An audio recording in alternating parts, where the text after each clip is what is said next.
വെള്ളം അതൊരു 2 തവി ഇതാണ്ട് ഈ ഒരു തവിയുടെ 2 കരണ്ടി ഒഴിക്കണം.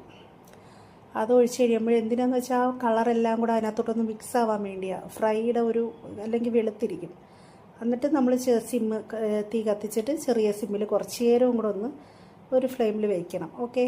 എന്നിട്ട് നമുക്ക് ഇതിന് കറിക്ക് വേണമെങ്കിൽ നമ്മൾ നേരത്തെ എടുത്ത ആ വെള്ളം ഉണ്ടല്ലോ, അപ്പോൾ ഈ ഫ്രൈന്ന് തന്നെ കുറച്ച് ചിക്കൻ എടുത്ത് അതിനകത്തോട്ട് ഒരു ചീനിച്ചട്ടിയിലോ പാനിലോ ആക്കിയിട്ട് നമ്മൾ നേരത്തെ ആ വേവിച്ച ഇതിൻ്റെ വെള്ളമെല്ലാം അതിൻ്റെ സത്തെല്ലാം ഇറങ്ങിയ വെള്ളം ഉണ്ടല്ലോ, ആ വെള്ളം ഇതിനകത്തെടുത്ത് അങ്ങ് ഒഴിച്ച് കഴിയുമ്പോൾ കറി അവിടെ റെഡിയായി, പിന്നെ ഫ്രൈ അവിടെ റെഡിയായി. പിന്നെ നമുക്ക് ചോറ് പരിപ്പും പപ്പടവും അമ്മയ്ക്ക് വെച്ചതായിരുന്നു, അച്ചാറും പിന്നെ തോരനും ഉണ്ടായിരുന്നു അമ്മയ്ക്ക്. അന്നേരം അത് അമ്മ നേരത്തെ കഴിച്ചിട്ടിരിക്കുകയാണ്. അപ്പോൾ ഞാൻ കിടക്കുമായിരുന്നു, എനിക്ക് വയ്യായിരുന്നു. നേരത്തെ അമ്മയുടെ എന്നുള്ളതെല്ലാം നേരത്തെ പ്രിപ്പയർ ചെയ്തായിരുന്നു. പിന്നെ ഞാൻ താമസിച്ചൊരു 3:30 ആയി ഞാൻ ഫുഡ് കഴിച്ചപ്പോൾ. സമയത്തിനൊന്നും അല്ല ഇപ്പോൾ കറക്റ്റ് കഴിക്കുന്നത്, സമയത്തിന് കഴിക്കണമെന്നാണ് എല്ലാവരും പറയുന്നത്. അല്ലെന്നുണ്ടെങ്കിൽ നമ്മൾ ബോഡി ഇതുപോലെ കയറി അങ്ങ് ഫാറ്റാവും.